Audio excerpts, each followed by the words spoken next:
Jean-Jérôme Bertolus, vous suivez hein, ce Conseil européen qui va s'ouvrir dans quelques instants. Jusqu'à présent, les Européens avaient plutôt ciblé des responsables ukrainiens liés à la Crimée. Est-ce que là, ils peuvent franchir le pas et viser directement la Russie ?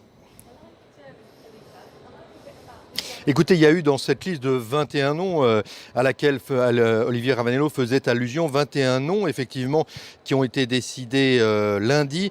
Il y avait à la fois des Ukrainiens et des Russes, mais c'est vrai que c'était plutôt des personnalités de second ordre. En tout cas, aucun proche et aucun membre du gouvernement de Vladimir Poutine. Alors on dit ici que cette liste pourrait être considérablement allongée. Il faut savoir que lundi, on partait de 150 noms pour finalement aboutir seulement à 21. Et encore une fois, cette liste de 21, et parmi les 21, certains en Russie s'étaient gaussés en quelque sorte de cette sanction qui finalement n'en était pas une, en tout cas au regard des intérêts russes. Alors aujourd'hui, vous l'avez dit, on va voir jusqu'à quel point effectivement l'Europe va étendre cette liste de noms.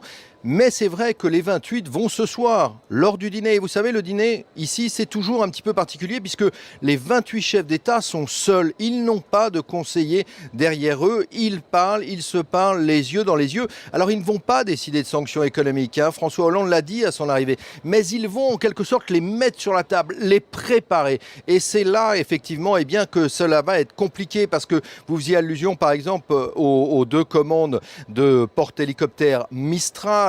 Or, d'ores et déjà, Jean-Yves Le Drian a dit aucune décision ne sera prise avant octobre prochain, alors que la Grande-Bretagne, alors que l'Allemagne ont dit chacun de leur côté qu'il fallait mettre un terme à la vente d'armes à la Russie. Mais du côté français, dans la délégation française, on dit les ventes d'armes à la Russie n'ont aucun impact. 97% de la défense russe provient d'abord de l'industrie russe elle-même. Il faut agir sur l'énergie. Or là, c'est l'Allemagne qui ne veut plus en entendre parler.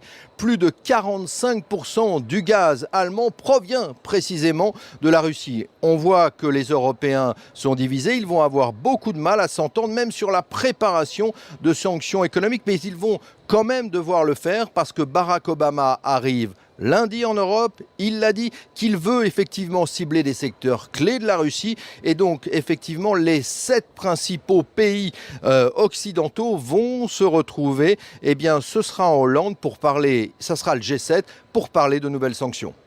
Pour parler d'une éventuelle exclusion de la Russie du G8. C'est en tout cas ce qu'a proposé David Cameron. Merci à vous, Jean-Jérôme Bertolus. On va rester à Bruxelles justement pour écouter la déclaration faite par François Hollande à son arrivée au Conseil européen. C'est le principe de fermeté qui doit l'emporter, mais aussi le principe de discussion et de négociation. Si la Russie accepte d'ouvrir les discussions, si la désescalade peut être maintenant confirmée, alors il n'y aura pas de passage à d'autres sanctions. Mais à l'inverse, s'il y a une montée de revendications illégitimes, s'il y a des opérations de troupes, s'il y a des menaces, alors il y aura d'autres sanctions.